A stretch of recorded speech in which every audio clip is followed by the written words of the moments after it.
साथीहरू आज हामी सेल साइकल बारे पढ्छौं। सेल साइकल चाहिँ इन्टरफेज र सेल डिभिजनमा डिभाइडेड हुन्छ। इन्टरफेज भनेको प्रिपरेटरी फेज हो, वेयरएज सेल डिभिजन भनेको कार्योकाइनेसिस र साइटोकाइनेसिस।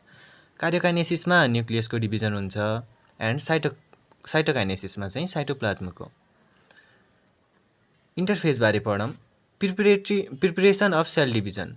सेल डिभिजनको लागि प्रिपरेसन हुन्छ, इट मिन्स सेलको ग्रोथ हुन्छ एन्ड डिएनएको रेप्लिकेसन हुन्छ एन्ड अदर अर्गेनेलहरूको नि मल्टिप्लिकेसन हुन्छ। यसलाई रेस्टिङ फेज भनिन्छ and metabolically most active phase हो।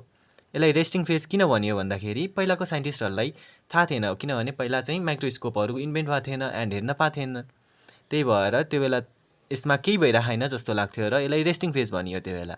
तर खासमा यो मेटाबोलिकली मोस्ट एक्टिभ रहेछ। यो चाहिँ सेल साइकलकै लङ्गेस्ट फेज हो।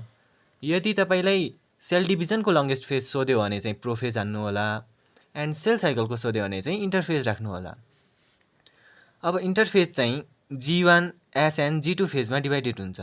G1 भनेको ग्याप 1 अनि G2 भनेको चाहिँ ग्याप 2। त्यसपछि आउँछ M phase which is mitosis or meiosis. यसलाई चाहिँ प्रोफेज, मेटाफेज, एनाफेज एन्ड टेलोफेजमा डिभाइड गरिन्छ। यसो हेर्ने बेला यसमा M फेज पछि कुन आछ? G1 आछ। त्यही भएर यसलाई पोस्ट माइटोटिक नि भनिन्छ, पोस्ट माइटोटिक भनियो। एन्ड M फेज भन्दा पहिला कुन आछ? G2 आछ। त्यही भएर यसलाई चाहिँ प्री माइटोटिक भनियो। अब G1 फेज बारे पढौं। G1 फेजमा चाहिँ म्याक्सिमम ग्रोथ हुन्छ। सेलकै म्याक्सिमम ग्रोथ हुने भनेको G1 फेजमा हो। यो चाहिँ इन्टरफेजको लङ्गेस्ट फेज हो। यसमा म्याक्सिमम ट्रान्सक्रिप्सन हुन्छ विच इज डिएनएबाट आरएनए बन्ने प्रोसेस। अनि यसमा प्रोटिन सिन्थेसिस नै हुन्छ। धेरै म्याक्सिमम हुने भनेकै यसमा हो।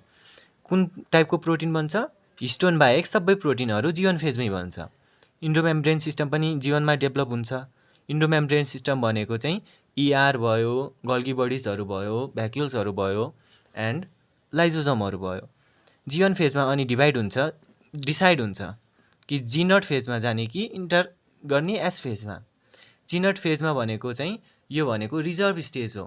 कि त पर्मानेन्ट डिफ्रेन्सिएसन हुन्छ कि त रिजर्भ हुन्छ सेल, पछि सस्पेन्ड हुन्छ, पछि सेल साइकलमा जाने भनेर। Next is S phase.